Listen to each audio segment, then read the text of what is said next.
Hello and welcome to Newsworthy Stories with Jacqueline Jimenez. There has been such a struggle for businesses and corporations to hire a competent and competitive workforce. Well, I've discovered one company that is doing something different and it seems to be working. High school and college students participating in the AMPS Entrepreneurship Leadership Institute retreat, gearing up for some hands-on experience. They came in chanting at Seja Farms, which is where they've come to learn about the agriculture industry. But they are about to experience something unexpected. Like I said today, because I'm going to cover it again, today we're going to be on the farm here. We're going to learn about what farmers do. We're going to have a panel discussion with some of the farmers and some of the advocates, and they're going to talk to you about what they do and what some of their challenges are. And then we're going to figure out exactly how we can help or how we can solve issues. Before we start the panel, just remember one of the biggest things on why you're here for the weekend is to build relationships, right? So the folks on the panel, Yvette Brown, her husband, get their numbers. You never know where it's going to lead. It's all about building relationships. And we don't come into a relationship asking for something. You find it hard to narrow down which months have the most rain, so you can start storing water from then so you won't have to struggle so much with the drought. Climate change has impacted the territory, the Caribbean, tremendously. Our weather capacity has changed. We are no longer, we could have sat down and make a schedule based on when we know we're going to have our rain, when it's our rainy season, when we can do this, and then we can do that. Now, you don't know. We have been for the past, I think, 10 years facing drought. Every year we go through drought process right now. That is abnormal for us. Not long after that statement, reality struck. This is a challenge. This is not what's normal for us. But we have to face it. This is precisely why AMPS Institute and the USDA Natural Resources Conservation Services teamed up to generate youth entrepreneurship surrounding conservation. Important, big question. What's the problem you're solving? We're solving the fact that the islands go through droughts every year, and this leads to the fact that we have no food, and being able to have our own source of water for all the farms makes us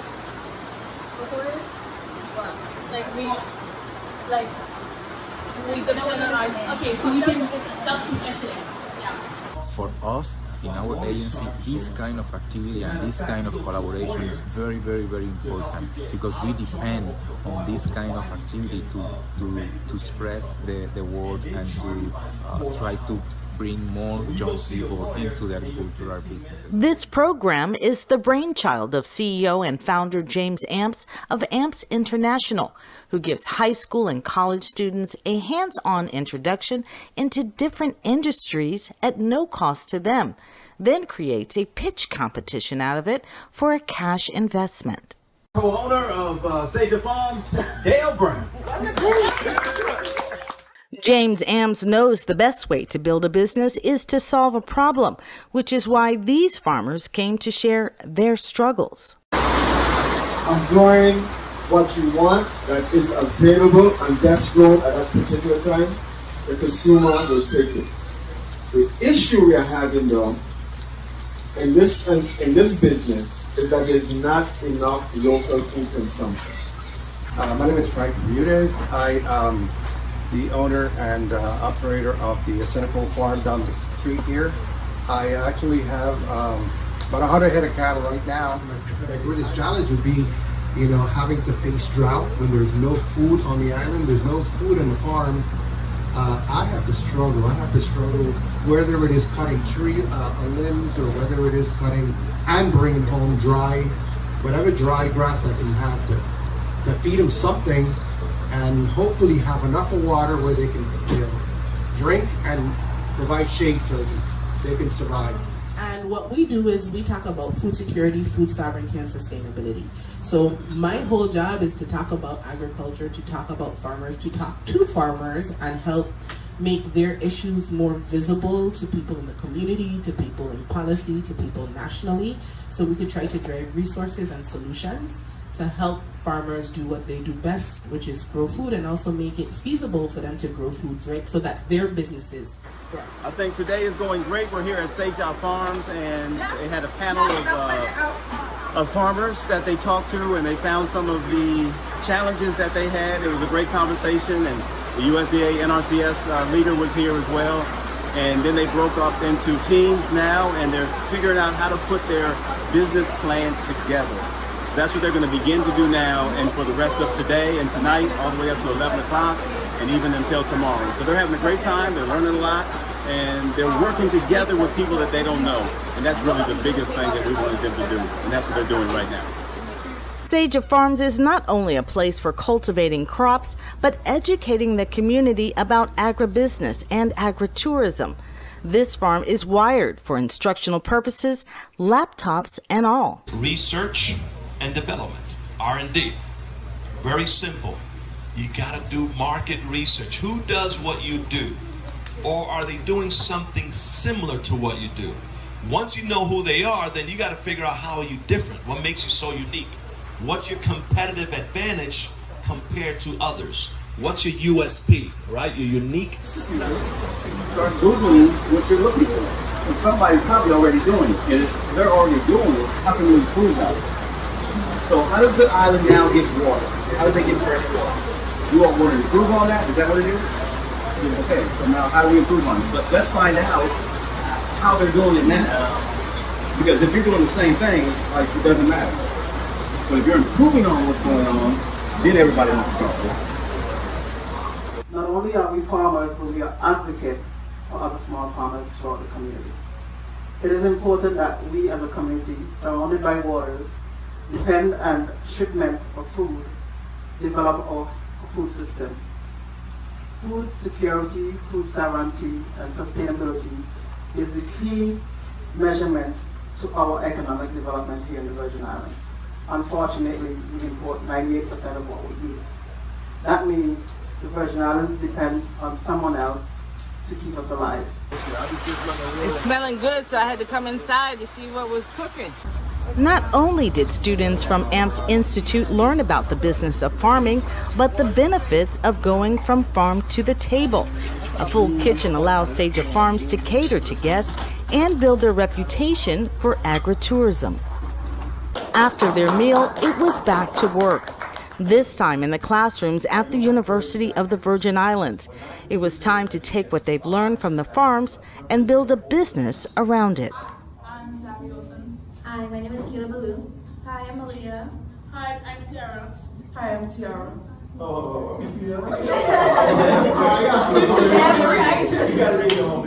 there are a lot of things that young people can utilize as well as the technology, some of these new apps, and help provide services to these farmers, especially in record keeping, accounting, in marketing, using digitization to market farmers' commodities. I think it's endless, even in pursuit of getting some of these grants to help them start up what they're trying to do. I'm really grateful for the NRCS and AMPS Leadership Institute for providing this opportunity for these Virgin Island students, and we're just hopeful that we can see them as we're working on tomorrow's leaders now. The next morning, the agenda: packed bags, business attire, and breakfast on the run. It was time to perform what they had prepared, and they showed up ready to compete, not just in front of the judges, but family members too. We always feel from early age that she has a lot of creativity in herself, and by finding this opportunity, we thought that will bring all those creativity out in a structural way. So we are happy she decided to participate, and we hope to see what she come up today. Ladies and gentlemen, my name is James Amps, and I thank all of you all for being here. I run the AMPS Institute along with a group of individuals who are entrepreneurs who we decided back in 2003 that we wanted to give back a little bit. I run a speaking and training company called AMPS International LLC out of Florida, and we were lucky enough on this trip, that we ran about 10 or 11 camps. We were lucky enough on this trip to be sponsored and funded by the USDA, NRCS, or National Resources Conservation Service, and they're the ones who said that they want new entrepreneurs on the Virgin Islands, and that they wanted to keep the talent here. With the introduction of the judges, including Dale Brown of Saja Farms, Summer Sibley Brown of Virgin Islands Good Food Coalition, and Elizabeth Beck, a business school teacher from Central High, the pitch competition began. So whenever you are ready, Flow Corporation, just let me know and begin. Good afternoon, my name is Samantha Nibor and I'm the CEO. Good afternoon, my name is Olivia Joseph and I'm the president. Good afternoon, my name is Keisha Richards and I'm the vice president. Good afternoon, my name is John Willis and I am the marketing director. Good afternoon, my name is Anibal Garcia and I am the CFO. The purpose of our company Flow is to help farmers all throughout the territory. Because as we all know, the drought seasons can be very hard.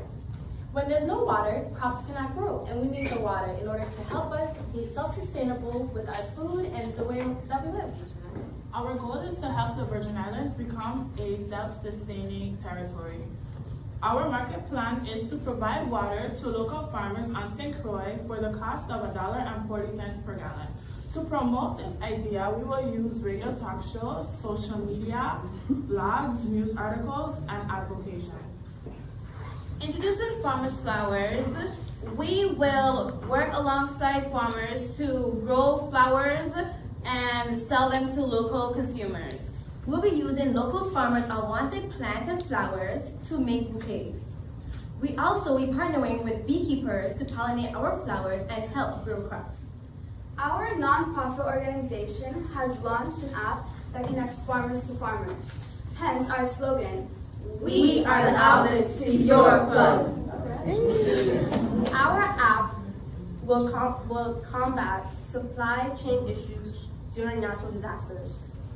The Farmers Club will create job opportunities within the community to assist those whose incomes have been affected by natural disasters. Good afternoon, everyone. My name is Annabelle Garcia. My name is Amir Norman. Victoria Nelson, Yvonne Paris, and Alexander Palavon. Did you know that 95% of produce consumed in the U.S. Virgin Islands isn't actually locally grown? It's imported. To put this simply, this means that we rely on others to survive. We have decided that the main reason for this statistic is that farmers aren't getting their name out there, and therefore they're becoming an invisible figure to their community. That's why we have created CTF, also known as Cultivating the Future, a partnership service-based business company that specializes in marketing services, solution strategies, and connection. Licenses we're looking at right now would be the business license and further down the road a farmer's license. So our total would be $2,500. Where we are going to promote agricultural stories of the Virgin Islands, as well as showcase our clients and showcase what they're doing and showcase what we're helping them with to really tell their story. Because as we've learned this weekend, story sells. And so the charge we left with was, what if tomorrow they were given money could actually happen? Correct. Because all of you, and this is important, all of you presented real answers to real problems that need solving. Not one of them was yes.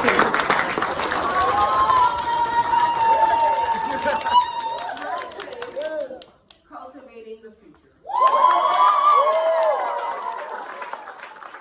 In the end, Cultivating the Future taking home first place prize of $900, but everyone participating left with money to invest. Hello everybody.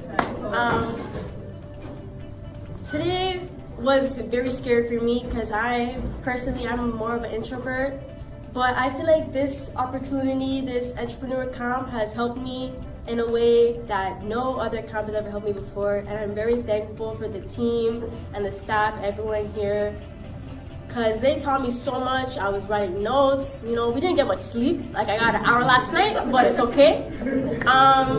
But I just want to thank everyone for being here. Thank you for everything you've given to me, and I appreciate everyone here. Thank you. something that I got from here was really the mindsets, and what stuck with me is if you really want to get something done that you've never done, you have to do stuff you never did. And one thing I don't like to do is stuff, I like to stay comfortable or like do something that's very close to the things that I do. And I want to get places, so I know I have to do things that I don't even want to do. You know, not even that I've never done it, I just don't want to do it. And I learned that I have to get past that. I have to get past the limited mindset. I have to persevere past any of the, frustrations. I want to apologize to my group because I did, lash out a couple times, but y'all know it was under pressure, and y'all know it's all wrong. And I realized there's a lot of things that also needs to be controlled, and with this whole experience, I could further this into other businesses, how to have a whole plan, how to set it up and be efficient in my living and in my being, and I really just appreciate this whole experience so much. Thank you. I really enjoyed this program because watching my team grow through this weekend has been really, really fun. For instance, to start the weekend, we talked about what our skill sets are and what we want to contribute into the team, and watching them at first undersell themselves and say they can't really do that much, and then by the end of it just go above and beyond for everything we did was just incredible. My name is Kishon Hodge, and I already do farming already in St. Thomas. I have my little business I do, so I learned a lot from this program. I also learned that you can learn how much units you sell, how much profit you bring in, how much revenue you're making on a yearly scale, so that it could help me with my small business I continue to do along the way. Thank you for this program. I want to say that this has been a wonderful experience, and I just am so grateful to meet all the new people that I did meet, because it's so crazy how strangers that you don't even know can come together and put such a great idea out, all of these business pitches in such a short period of time, because on a regular basis entrepreneurs would take literally weeks, months, years just to come up with one business pitch, and I feel like all of us did this in such a great way, and we expressed how we actually are as individuals, as young individuals too, and I just enjoyed it, and I'm really, really appreciative for James and Mom for teaching us how to be entrepreneurs the right way. So when it's time for them to do the virtual meetings, make sure you're available. When they come back on island, make sure you're available. Because they're invested in you. So use that investment to advance yourself. I recognize some people in the video from 2010. Some were former students of mine, and there's one guy I recognize, he has a business that he's doing. So I'm interested to find out what he was discussing in your session. But children need to, from my perspective, need to understand where their food source come from. It's not a situation where you go to the refrigerator and pull it out. It is grown somewhere from the soil to your mouths. And I wanted them to get an experience to understand what that's all about. Be a part of the agricultural process and understanding healthy living, wellness, all that goes with living a healthy, nutritional life. I've known James for a very long time, and before he can get his sentences out, I say yes, because I know what James is about. I know what he's going to do. The money is going to be well utilized, well spent. He's going to make sure the necessary education is put out there, the resources is put out there, because James puts the time in. And like I said, I work alongside him in making sure that our objectives, our initiatives are met. And I did it not just for him and just because he asked. I did it because I knew that the community of children, whether they're from ages 5 on up, was going to have an opportunity to touch the soil, to understand what it's about, and to be educated to a level that they may be interested in becoming some form or facet to be a part of agriculture.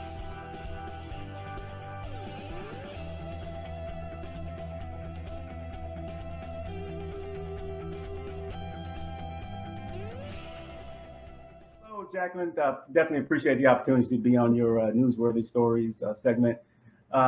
We've been doing entrepreneurship retreats since I started my business in 1993. So I think it was 2003 we did our first retreat in Broward County. And we wanted to find a way to actually help our young people in high school and in college on getting out of that structured environment in high school and college and getting into an environment where you can create stuff and use their minds to do other things besides schoolwork and memory work and so forth. So that's why we came up with the Entrepreneurship Institute. I want to give back a little bit to our high school students because I've done a lot of work in the high schools and the college market. And so we figured out a way to have an intensive 3-day retreat where they're learning about not just entrepreneurship, but they're learning about a new mindset on how can you solve issues for people who need it. And we've got to find different industries where people need to solve different issues. And so that's what started this thing. And we found out that when we were dealing with these high school students, they knew nothing really, or 85% of them knew nothing about entrepreneurship and building their own businesses and becoming their own CEO. But here, with what you're doing with the USDA, is that you're also teaching them how to conserve. This is, working towards the environment. And that alone that's a whole nother level by itself of opportunities for these students to create businesses that are environmental. You're exactly right. And we believe in talking with the USDA, NRCS, and Vivian Dixon and the chief, and Luis Aurora, who is the leader of the Virgin Islands for USDA out there, that there are opportunities for our young people to help in conservation, help agriculture, and help our farmers, especially in the Virgin Islands. And that's a unique area where we're touching on with this retreat, is that they actually get to interview different farmers on the island and find out what their challenges are. So when they begin to build their business, they're building a business that's going to help farmers solve issues. And that's the whole concept, is that if we can teach our young folks on how to help individuals and organizations solve issues, everybody's going to want them. And the key to this retreat is that we get to follow them for the entire year. I was just going to say that. Oh man, because now they get to be mentored by USDA, NRCS personnel. They get to be mentored by farmers. They get to be mentored by people at the university to understand what the university is doing and how the college experience helps them. And so it's a whole new atmosphere for us and a whole new way of us doing our retreats when we get that entire year to spend with the 25 students that we're going to have in the retreat. 20 of them were taken from the high school, 5 from the college. So we have that mix. I see. Okay. Now this is actually a picture from a previous time. And I believe is this in Broward County? That was the Broward County retreat. Yes, that was sponsored by DeVry University and Honeywell, as a matter of fact. So we had a good outing there. But those were people, even though it wasn't Broward County, we got them from different parts of the country. So we probably had 5 or 6 from different states, and then the majority from Miami, West Palm Beach, and Broward County. Now I know this group was another retreat that you did, a mix from St. Croix and the U.S. Where did it actually take place? Yeah, that was in St. Croix. That was like 2010. We were so overjoyed with that one, and that's why we wanted to come back, because now in coming back, and Vivian Dixon and Chief Cosby, they understand that it's not just the 3 days that we're talking about. We're talking about a whole year long mentorship for these students, and we want them to understand, yes, what agriculture is about, what equity conservation is about, but we want them to also guide them into one of the 27 agencies under USDA so that they can make an impact. And we believe that we will have a better employee if they understand what entrepreneurship is about and building their own business. Now, I do have an investment in this one myself, right? Yep. So, I've kind of joined the team here, the AMPS Entrepreneurship Leadership Institute. I'm going to have to kill myself to say it like 20 times. I'm like, when I was saying it, I'm like, really, James? This is like really hard to say. Institute, we're fine. We're going to have to cut that name down. AMPS Institute is fine. But it explains what you do. That's the part that I do like. I like that the name explains what you're doing. And just the fact that you're a laboratory. I love that on your website. If you go to, the website, which is scrolling across the bottom, which is not scrolling across the bottom because I've been scrolling my own name across the bottom. We got There to see you your go. name. Which is nice now that you can see James's name scrolling across the bottom and the Right. information. What you need to understand is that it's a laboratory for for youth entrepreneurship. Right. And I really want you to let those two words sink in. Youth entrepreneurship. They are tapping into a resource that has not yet been, we've seen, you know, young people creating businesses. I mean, even if you watch Shark Tank, you can see that they have a whole Shark Tank, Right. full of young people creating their own businesses. But what about having a business like AMPS International come in to your corporation, bring in potential, you know, employees, workforce for you, introducing them to something they might not even realize is available to them. I love it. That's why, I'm looking forward to it. And we believe that even though we're dealing with the youth and high school and the college environment, the adult industry as well, it's good for them, especially for the corporations that you mentioned. It's good for corporations to do a retreat on entrepreneurship to change that mindset and help people solve issues within the company. And that's what we look for. It's like, how can we solve issues within the company to make the company grow and be profitable? And that's a good thing. Thank you, James. I greatly appreciate your time, and we'll talk soon. Thank you, Jacqueline. Appreciate you. Thanks for being our media consultant. It's a big help. Hey, we're going to get it out there. We're going to get that word out. Yes, ma'am. All right. Thanks, Jacqueline. Thank you.